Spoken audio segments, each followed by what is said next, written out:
ಜಲಜ್ಯೇಷ್ಠನಿಭಾಕಾರಂ ಜಗದೀಶಪದಾಶ್ರಯಂ ಜಗತೀತಲವಿಖ್ಯಾತಂ ಜಗನ್ನಾಥಗುರುಂ ಭಜೆ.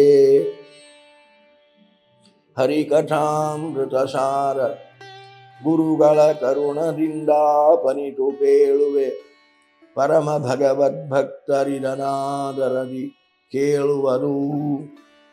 ಶ್ರವಣನಯನಘ್ರಾಣ ತ್ವಗ್ರಸನಿವುಗಳಲ್ಲಿ ವಾಕ್ಪಾಣಿಪಾದಾದ್ಯವಯವಗಳಲ್ಲಿ ತದ್ಗುಣಗಳಲ್ಲಿ ತತ್ಪತಿಗಳೊಳಗೆ ಪ್ರವಿತತನು ತಾನಾಗಿ ಕೃತಿಪತಿ ವಿವಿಧ ಕರ್ಮವ ಮಾಡಿಸಿ ಭವಗೆ ಕಾರಣನಾಗಿ ತಿರುಗಿಸುತ್ತಿಹನು ತಿಳಿಸದಲೇ. ಇಲ್ಲಿ ಜ್ಞಾನೇಂದ್ರಿಯಗಳು, ಕರ್ಮೇಂದ್ರಿಯಗಳು, ಜ್ಞಾನೇಂದ್ರಿಯಕ್ಕೆ ವಿಷಯವಾದ ಪದಾರ್ಥಗಳು, ಕರ್ಮೇಂದ್ರಿಯದಿಂದ ನಡೆದ ಕ್ರಿಯೆಗಳು, ಅವುಗಳಿಗೆಲ್ಲ ನಿಯಾಮಕರಾಗಿರತಕ್ಕಂತಹ ದೇವತೆಗಳು, ಇವೆಷ್ಟರಲ್ಲಿ ಭಗವಂತ ತಾನು ವ್ಯಾಪ್ತನಾಗಿ ಸಕಲ ವ್ಯಾಪಾರಗಳನ್ನು ನಮಗೆ ತಿಳಿಸದೆ ಮಾಡಿಸ್ತಾನೆ ಅನ್ನುವ ಚಿಂತನೆಯನ್ನು ನಾವು ನಿನ್ನೆ ದಿನ ಮಾಡಿದ್ದೆವು. ಈ ಎಲ್ಲ ಇಂದ್ರಿಯಗಳ ಜೊತೆ ಪ್ರತಿಯೊಂದು ಇಂದ್ರಿಯದ ಹಿನ್ನೆಲೆಯಲ್ಲಿ ಮತ್ತೊಂದು ಇಂದ್ರಿಯವು ಸೂಕ್ಷ್ಮವಾದ ಅಂತಃಕರಣ. ಇವೆಲ್ಲ ಬಹಿಕರಣಗಳು, ಹೊರಗಿನ ಇಂದ್ರಿಯಗಳು.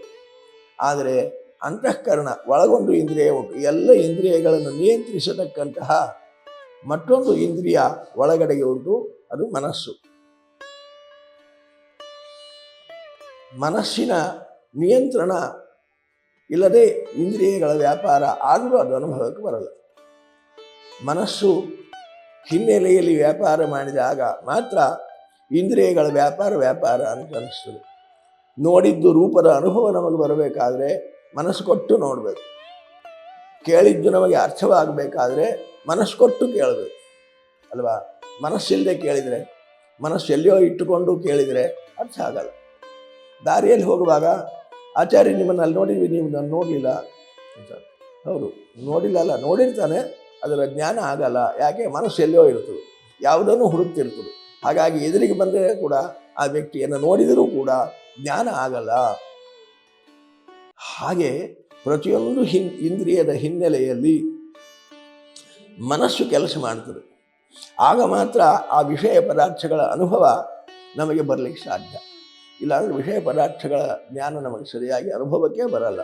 ತಿಂದರೂ ತಿಂದ ಹಾಗಿರಲ್ಲ, ನೋಡಿದರೂ ನೋಡಿದ ಹಾಗಿರಲ್ಲ, ಕೇಳಿದರೂ ಕೇಳಿದ ಹಾಗಿರಂಗಿಲ್ಲ, ಮಾಡಿದರೂ ಮನಸ್ಸೆಲ್ಲೋ ಇಟ್ಟುಕೊಂಡು ಮಾಡಿದರೆ ಏನು ಅದರ ಅನುಭವವೇ ಸರಿಯಾಗಿರಲ್ಲ. ಹಾಗೆ ಮನಸ್ಸು ಇದೊಂದು ಒಳಗೆ ಈ ಇಂದ್ರಿಯಗಳನ್ನು ನಿಯಂತ್ರಿಸತಕ್ಕಂತಹ ಒಂದು ವಿಚಿತ್ರವಾದ ಇಂದ್ರಿಯ ಇದು ಮನಸ್ಸು. ಈ ಮನಸ್ಸು ಕೂಡ ಭಗವಂತನಿಂದ ನಿಯಂತ್ರಿತವಾಗಿದೆ. ಮನಸ್ಸು ಜಡ, ಅದಕ್ಕೂ ಸ್ವಾತಂತ್ರ್ಯ ಇಲ್ಲ. ಜಡವಾದ ಮನಸ್ಸು ಇಂದ್ರಿಯಗಳನ್ನೇ ನಿಯಂತ್ರಿಸ್ತದೆ. ಮತ್ತೆ ನಿಯಂತ್ರಿಸ್ತದೆ. ಹೇಗೆ ನಿಯಂತ್ರಿಸ್ತದೆ ಅಂದರೆ, ಮನಸ್ಸಿನಲ್ಲಿ ಮನಸ್ಸು ಅನ್ನುವ ಹೆಸರಿನಿಂದ ಭಗವಂತ ಇದ್ದು ಮನಸ್ಸನ್ನು ನಿಯಂತ್ರಿಸ್ತಾ ಇದ್ದಾನೆ. ಕಾರಣ ಮನಸ್ಸಿಗೆ ಇಂದ್ರಿಯಗಳ ನಿಯಾಮಕತ್ವ. ಮನಸ್ಸು ಜಡ, ಅದಕ್ಕೆ ನಿಯಾಮಕತ್ವ ಬರೋದು ಕೂಡ ಮನಸ್ಸಿನ ನಿಯಾಮಕತ್ವ. ಅಂದರೆ ಮನಸ್ಸಿನ ಅಭಿಮಾನಿ ದೇವತೆಗಳ ನಿಯಾಮಕತ್ವ. ಮನಸ್ಸಿಗೆ ಅಭಿಮಾನಿ ದೇವತೆಗಳಿದ್ದಾರೆ.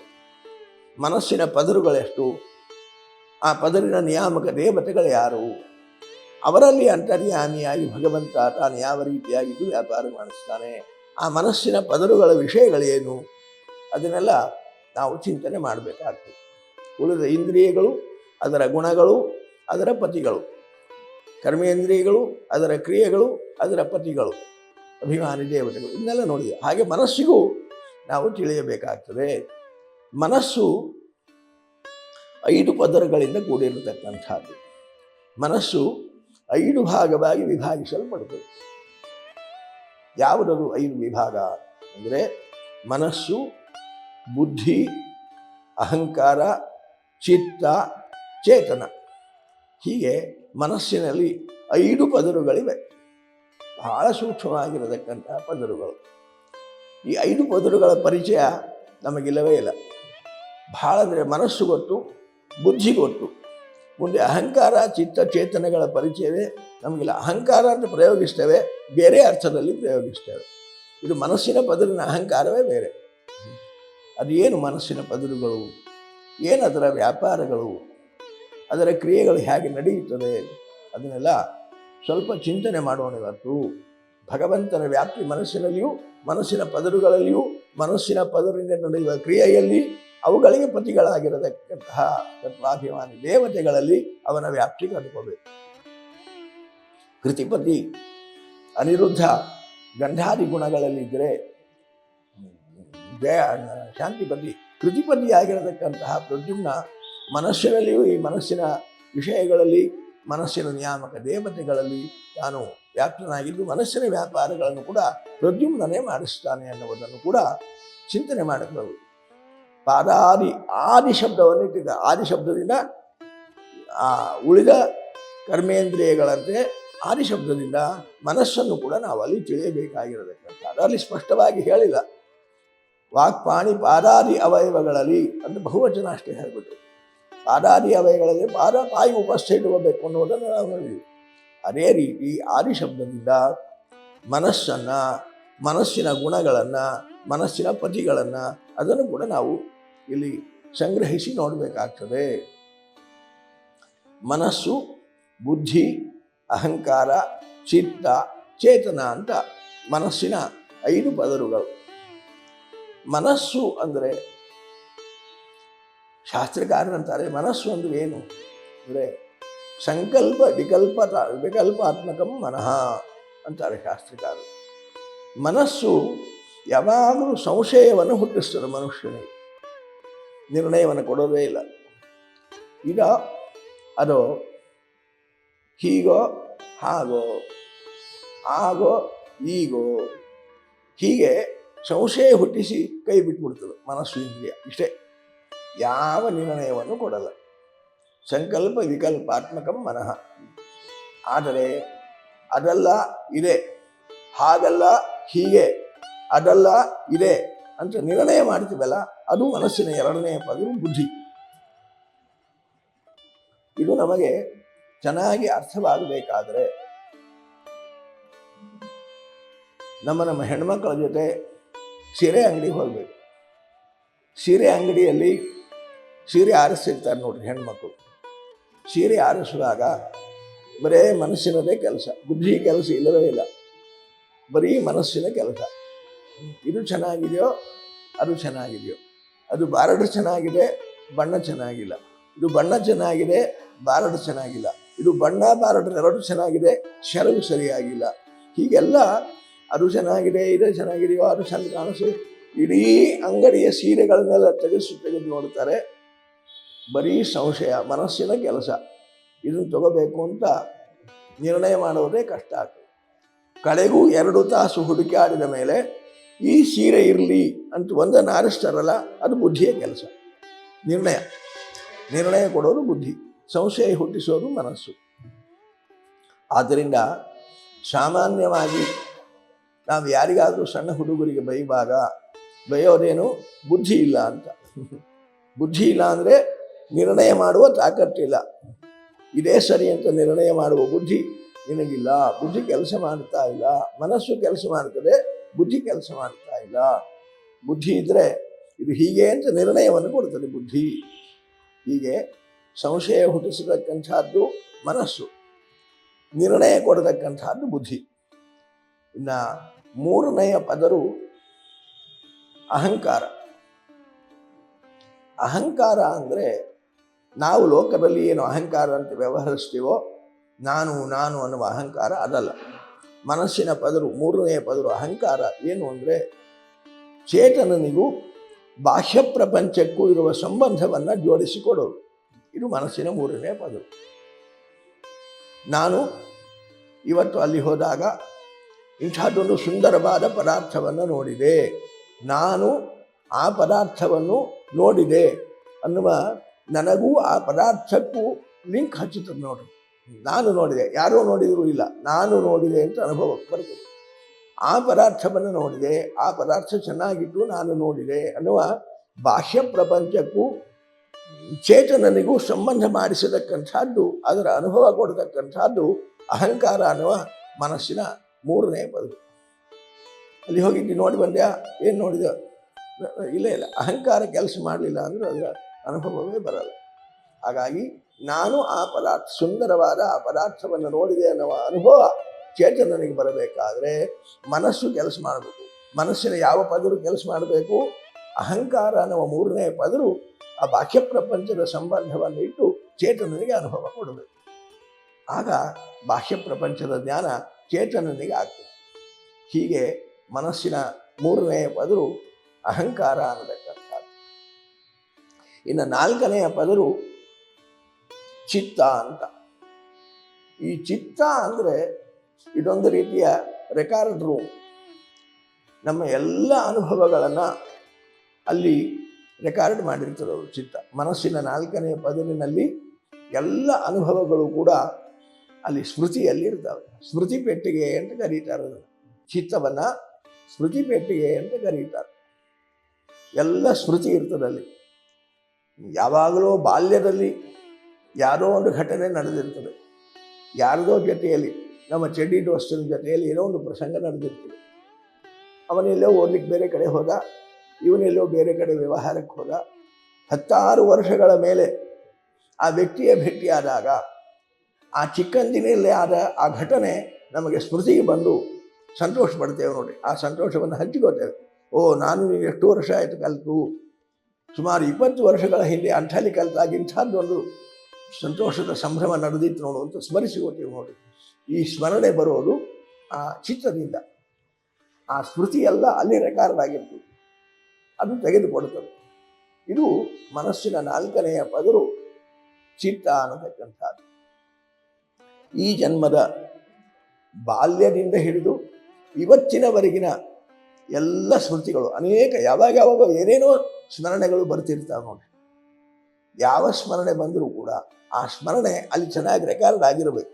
ಅಲ್ಲಿ ಚೆನ್ನಾಗಿ ರೆಕಾರ್ಡ್ ಆಗಲಿಲ್ಲ ಅಂದರೆ ಸ್ಮರಣೆಗೆ ಬರಲ್ಲ. ಯಾವುದು ಅಲ್ಲಿ ಚೆನ್ನಾಗಿ ರೆಕಾರ್ಡ್ ಆಗಿರ್ತಾರೋ ಅದು ಸ್ಮರಣೆಗೆ ಬರ್ತದೆ. ಈಗ ಟೇಪ್ ರೆಕಾರ್ಡ್ನಲ್ಲಿ ಚೆನ್ನಾಗಿ ಟೇಪ್ ರೆಕಾರ್ಡ್ ಆಗಲಿಲ್ಲ ಅಂದರೆ, ಹೇಳಿದ್ದು ಅಲ್ಲಿ ರೆಕಾರ್ಡೇ ಆಗಲಿಲ್ಲ ಅಂದರೆ ಬಟನ್ ಹತ್ತಿರಾಗ ಏನು ಬರೋದೇ ಇಲ್ಲ ಅಲ್ವಾ? ಹಾಗೆ ಆದ ಘಟನೆ ಅಲ್ಲಿ ರೆಕಾರ್ಡ್ ಆಗಿರಬೇಕು ಚಿತ್ರದಲ್ಲಿ. ಗಾಢವಾಗಿ ಅಲ್ಲಿ ಸ್ಮೃತಿ ಮೂಡಿದರೆ ಅದು ನಮಗೆ ಸ್ಮರಣೆಗೆ ಬರ್ತದೆ. ಆ ಸಂಸ್ಕಾರ ಉದ್ಬುದ್ಧವಾಗಿ ನಮಗೆ ಸ್ಮರಣೆಗೆ ಬರ್ತದೆ. ಇದು ಚಿತ್ತ, ಮನಸ್ಸಿನ ನಾಲ್ಕನೆಯ ಪದರು ಚಿತ್ತ. ಇನ್ನು ಐದನೆಯದು ಚೇತನ. ಚೇತನ ಅಂದರೆ ಚಿತ್ತದ ವಿಸ್ತಾರವೇ ಚೇತನ. ಚಿತ್ತದ ವಿಸ್ತಾರ ಅಂದರೆ ಹಿಂದಿನ ಕೋಟಿ ಜನ್ಮಗಳ ಸಂಸ್ಕಾರ ಅಲ್ಲಿ ರೆಕಾರ್ಡ್ ಆಗಿರ್ತದೆ. ಚೇತನದಲ್ಲಿ ಕೋಟಿ ಜನ್ಮಗಳ ಸಂಸ್ಕಾರ ಅಲ್ಲಿ ರೆಕಾರ್ಡ್ ಆಗಿರ್ತದೆ. ಅದನ್ನು ತೆಗೆಯುವ ಬೀಗದ ಕೈ ನಮಗೆ ಕೊಟ್ಟಿದೆ. ಈ ಹಿಪ್ನಾಟಿಸಮ್ ಮಾಡುವವರು ಚೇತನನ ಮನಸ್ಸನ್ನು ಹಿಂದಿನ ಜನ್ಮಕ್ಕೆ ಕಳಿಸ್ತಾರೆ ನೋಡಿ. ಆ ಟೆಕ್ನಿಕ್ ಅವ್ರಿಗೆ ಗೊತ್ತಿರ್ತದೆ. ಆ ಚೇತನನ ಪೆಟ್ಟಿಗೆಯ ಬೀಗ ಹೇಗೆ ಓಪನ್ ಮಾಡಬೇಕು ಅನ್ನೋದು ಅವ್ರಿಗೆ ಗೊತ್ತಿರ್ತದೆ.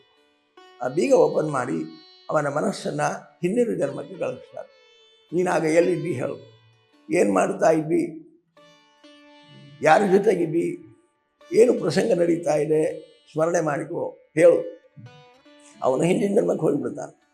ಅಂದಿನ ಯಾವುದೋ ಘಟನೆ ಅಂತ ಹೇಳ್ತಾನೆ. ಹಾಗಾದ್ರೆ ಇದಲ್ಲ, ಅದಕ್ಕಿಂತ ಹಿಂದಿನ ಜನ್ಮಕ್ಕೆ ಹೋಗು ಅಂತ ಅದರ ಹಿಂದಿನ ಜನ್ಮಕ್ಕೆ ಕಳಿಸ್ರಿ. ಹೀಗೆ ಜನ್ಮಾಂತರದ ಸ್ಮೃತಿ ಪಟಲವನ್ನು ಅವರು ಓಪನ್ ಮಾಡುವ ಟೆಕ್ನಿಕ್ ಅವ್ರಿಗೆ ಗೊತ್ತಿರ್ತದೆ. ಎಷ್ಟು ಟೆಕ್ನಿಕ್ ಗೊತ್ತಿರ್ತದೆ ಅಂದರೂ ಬಹಳ ಅಂದರೆ 3 ಜನ್ಮ 4 ಜನ್ಮಗಳು ಆಚೆ ಅವರಿಗೂ ಕೂಡ ಓಪನ್ ಮಾಡಲಿಕ್ಕೆ ಆಗಲ್ಲ. 7 ಜನ್ಮದವರೆಗೆ ಗೋಪಾಲದಾಸರು ಅದನ್ನು ತಿಳಿತಾ ಇದ್ರು.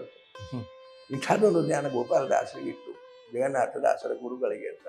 7 ಜನ್ಮದ ಸ್ಮೃತಿ ಪಟಲವನ್ನು ತೆಗೆದು ನೋಡಿ ಹೇಳುವ ಸಾಮರ್ಥ್ಯ ಅವರಿಗಿತ್ತು. ಹೀಗೆ ಆ ಪೂರ್ವಜನ್ಮದ ಅದರ ಹಿಂದಿನ ಕೋಟಿ ಜನ್ಮಗಳ ಸಂಸ್ಕಾರ ಅದು ಚೇತನದಲ್ಲಿ ರೆಕಾರ್ಡ್ ಆಗಿದೆ. ಅದು ನಮಗೆಲ್ಲ ಲಾಕ್ಡ್ ಬಂದೋಬಸ್ತ್. ಅದನ್ನು ತಗೊಂಡು ನೋಡಲಿಕ್ಕೆ ನಮಗೆ ಅನುಭವ ಇಲ್ಲ. ಸಾಮಾನ್ಯ ಬಾಲ್ಯದಿಂದ ಇಂದಿನವರೆಗೆ ಆದ ಎಲ್ಲ ಸಂಸ್ಕಾರಗಳು ಕೂಡ ನಮಗೆ ತಿಳಿತದೆ ಅಂತಿಲ್ಲ, ಉದ್ಬುದ್ಧ ಆಗ್ತದೆ ಅಂತಿಲ್ಲ. ಒಂದೊಂದು ಆಗಬಹುದು, ಒಂದೊಂದು ಆಗದೇ ಇರಬಹುದು. ಯಾವುದು ಗಾಢವಾಗಿ ರೆಕಾರ್ಡ್ ಆಗಿದೆಯೋ ಅದು ನಮಗೆ ಸ್ಮೃತಿಯಲ್ಲಿ ಬರುತ್ತದೆ. ಈ ಸ್ಮೃತಿ ನಮ್ಮ ಎಲ್ಲ ಕಾರ್ಯಗಳಿಗೆ ಅದು ಕಾರಣವಾಗತಕ್ಕಂಥದ್ದಾಗ್ತದೆ. ಇನ್ನು ನಾವು ಪ್ರವಚನವನ್ನು ಕೇಳಿದ್ವಿ, 1 ತಾಸು ಯಾರ್ದೋ ಪ್ರವಚನವನ್ನು ಶ್ರವಣ ಮಾಡಿದ್ವಿ. ಪ್ರವಚನ ಶ್ರವಣ ಮಾಡಿದ ಮೇಲೆ ನಾವು ಮನೆಗೆ ಹೋಗುವಾಗ ಯಾರೋ ಒಬ್ಬ ನಮ್ಮ ಗೆಳೆಯರು, ನಾನು ಪ್ರವಚನಕ್ಕೆ ಬರಬೇಕಂತ ಹೊರಟಿದ್ದೆ, ಮುಗಿದೇ ಹೋಯ್ತಾ ಆಗಲೇ, ಏನು ಹೇಳಿದ್ರಪ್ಪ ಪ್ರವಚನದಲ್ಲಿ ಅಂತ ಕೇಳ್ತಾರೆ. ಆದರೆ ಏನು ಪ್ರವಚನ ಹೇಳಿದರು ಅನ್ನೋದನ್ನು ಕೇಳಿರ್ತಾನೆ, ಹೇಳಲಿಕ್ಕೆ ಬರಲ್ಲ, ಯಾಕೆ ರೆಕಾರ್ಡ್ ಸರಿಯಾಗಿ ಆಗಿರಲ್ಲ, ಅದನ್ನು ಆ ಸ್ಮೃತಿ ಪಟ್ಟಿಗೆ ಚೆನ್ನಾಗಿ ಗ್ರಹಿಸಲಿಕ್ಕೆ ಆಗಿರಲ್ಲ. ಚೆನ್ನಾಗಿ ಹೇಳಿದರು, ಅದ್ಭುತವಾದ ಪ್ರವಚನ, ಇಷ್ಟು ಹೇಳ್ಬೋದು ಅವನು, ಏನೋ 1-2 ವಿಷಯಗಳು ತನಗೆ ಅರ್ಥ ಆದದ್ದನ್ನು ಹೇಳ್ಬೋದು, ಎಲ್ಲ ವಿಷಯಗಳನ್ನು ಹೇಳಲಿಕ್ಕಾಗಲ್ಲ. ಯಾಕೆ? ಅದು ಸ್ಮೃತಿಯಲ್ಲಿ ಚೆನ್ನಾಗಿ ರೆಕಾರ್ಡ್ ಆಗಿಲ್ಲ. ಚಿತ್ರದಲ್ಲಿ ಚೆನ್ನಾಗಿ ರೆಕಾರ್ಡ್ ಆದರೆ ಅದನ್ನು ಹೇಳಲಿಕ್ಕೆ ಬರ್ತದೆ, ಸ್ಮೃತಿಯಲ್ಲಿ ಬರ್ತದೆ. ಆ ಸಂಸ್ಕಾರ ರೂಪದಿಂದ ಅಲ್ಲಿ ಇದ್ದದ್ದು ಅದು ಉದ್ಬುದ್ಧವಾಗಿ ಮಾತಿನ ರೂಪದಲ್ಲಿ ಹೊರಗೆ ಬರ್ತದೆ. ಅದು ಚಿತ್ತ ಅಂದರೆ ಹೀಗೆ ಮನಸ್ಸು, ಬುದ್ಧಿ, ಅಹಂಕಾರ, ಚಿತ್ತ, ಚೇತನ, ಇವು 5 ಮನಸ್ಸಿನ ಪದರುಗಳು, ಅದರ ಕ್ರಿಯೆಗಳು. ಈ ಮನಸ್ಸಿಗೆ ಅಭಿಮಾನಿ ದೇವತೆಗಳಿದ್ದಾರೆ. ಮತ್ತೆ ತದ್ಗುಣಗಳಲ್ಲಿ, ತತ್ಪತಿಗಳಲ್ಲಿ ಮನಸ್ಸು, ಅದರ ಪದರಗಳು, ಅದರ ಗುಣಗಳು ಏನು ಅನ್ನುವುದನ್ನು ನಾವು ನೋಡಿದ್ವಿ. ತತ್ಪತಿಗಳ ವಿಚಾರವನ್ನು ನೋಡಬೇಕು. ತತ್ಪತಿಗಳು ಅಂದರೆ ಮನಸ್ಸು, ಬುದ್ಧಿ, ಅಹಂಕಾರ. ಇದಕ್ಕೆ ಗರುಡ, ಶೇಷ, ರುದ್ರ 3 ಜನ ಅಭಿಮಾನಿ ದೇವತೆಗಳು. 3 ಜನ ಅಭಿಮಾನಿ ದೇವತೆಗಳು.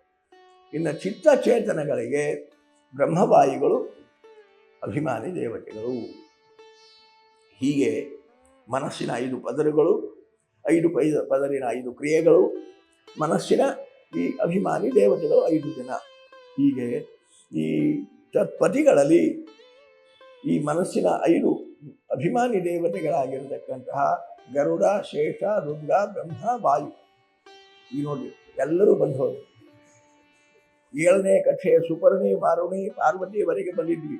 15ನೇ ಕಕ್ಷೆಯ ಅಗ್ನಿಯಿಂದ ಹಿಡಿದು 7ನೇ ಕಕ್ಷೆಯವರೆಗೆ ಬಾಹ್ಯ ಇಂದ್ರಿಯಗಳು, ಆ ವಿಷಯಗಳು, ಆ ವಿಷಯ ಪದಾರ್ಥಗಳ ಪತಿಗಳನ್ನು ನೋಡಿದರೆ ಮನಸ್ಸಿನಲ್ಲಿ ಬರುವಾಗ 6ನೇ ಕಕ್ಷೆಯ ಗರುಡ, ಶೇಷ, ರುದ್ರರಿಂದ ಹಿಡಿದು ಬ್ರಹ್ಮವಾಯುಗಳವರೆಗೆ ಬಂತು. 3ನೇ ಕಕ್ಷೆಯಿಂದ 15ನೇ ಕಕ್ಷೆಯವರೆಗೆ ಸಮಸ್ತ ತತ್ವಾಭಿಮಾನಿ ದೇವತೆಗಳು ಬಂದು. ಹೀಗೆ ಸಮಸ್ತ ತತ್ವಾಭಿಮಾನಿ ದೇವತೆಗಳಲ್ಲಿಯೂ ಭಗವಂತ ತಾನು ವ್ಯಾಪ್ತನಾಗಿ ಅವರಿಂದ ಪ್ರಕಟವಾಗುವ ಆ ಕ್ರಿಯೆಗಳಲ್ಲಿ ತಾನಿದ್ದು, ಆ ಕ್ರಿಯೆ ನಡೆಯುವ ವಿಷಯ ಪದಾರ್ಥಗಳಲ್ಲಿ ತಾನಿದ್ದು, ಆ ಕ್ರಿಯೆ ನಡೆಸುವ ಇಂದ್ರಿಯಗಳಲ್ಲಿ ತಾನಿದ್ದು, ಎಲ್ಲವನ್ನು ಸಂಯೋಜನೆ ಮಾಡಿ ಜೀವರಿಗೆ ತರ್ಪಕನು ತಾನಾಗಿ ತಾನು ಸಂತೋಷವನ್ನು ಕೊಡ್ತಾ, ಭಗವಂತ ಇದನ್ನು ನನಗೆ ಸಂತೋಷ ಕೊಟ್ಟ ಅನ್ನುವುದನ್ನು ತಿಳಿಸದೆ, ಭಗವಂತ ಈ ಕ್ರಿಯೆಯನ್ನು ನನ್ನಿಂದ ಮಾಡಿಸಿದ ಈ ಇಂದ್ರಿಯಾಭಿಮಾನಿ ದೇವತೆಗಳಲ್ಲಿದ್ದು ಅನ್ನುವುದನ್ನು ತಿಳಿಸದೆ, ನಾನು ಮಾಡಿದೆ, ನಾನು ಕೇಳಿದೆ ಎನ್ನುವ ಅನುಭವವನ್ನು ಕೊಟ್ಟು ಭವಕ್ಕೆ ಕಾರಣನಾಗಿ ತಿರುಗಿಸುತ್ತನು. ಸಂಸಾರಕ್ಕೆ ಕಾರಣನಾಗಿ ನಮ್ಮನ್ನು ಇಲ್ಲೇ ಇಡ್ತಾನೆ. ಯಾವಾಗ ಉದ್ಧಾರ ಮಾಡಬೇಕು ಅಂತ ಅವನ ಮನಸ್ಸಿಗೆ ಬಂತೋ ಆಗ ತನ್ನ ಜ್ಞಾನವನ್ನು ಕೊಟ್ಟು ಅಹಂಕಾರ ಮಮಕಾರಗಳನ್ನು ತೆಗೆದು ತನ್ನ ವ್ಯಾಪಾರವನ್ನು ಕಲ್ಪನೆಗೆ ಕೊಟ್ಟು ನಮ್ಮನ್ನು ಉದ್ಧಾರ ಮಾಡ್ತಾನೆ ಭಗವಂತ ಎನ್ನುವುದಾಗಿ ಭಗವಂತನ ಅಪಾರವಾದ ಬಂಧಕ ಶಕ್ತಿಯನ್ನು ನಮಗೆ ತಿಳಿಸಿಕೊಡ್ತಾರೆ ಈ ಪದ್ಯದಲ್ಲಿ. ಶ್ರವಣ ನಯನ ಜ್ಞಾನ ತ್ವಗ್ರಸ ನಿವುಗಳಲ್ಲಿ ವಾಕ್ಪಾಣಿ ಪಾದಾದ್ಯವಯವಗಳಲ್ಲಿ ತದ್ಗುಣಗಳಲ್ಲಿ ತತ್ಪತಿಗಳೊಳಗೆ ಪ್ರವಿತತನು ತಾನಾಗಿ ಕೃತಿಪತಿ ವಿವಿಧ ಕರ್ಮವ ಮಾಡಿಸಿ ಭವಕ್ಕೆ ಕಾರಣನಾಗಿ ತಿರುಗಿಸುತ್ತಿಹನು ತಿಳಿಸದಲೇ. ದ್ವೇಷಾತ್ಮನಮಸ್ತು.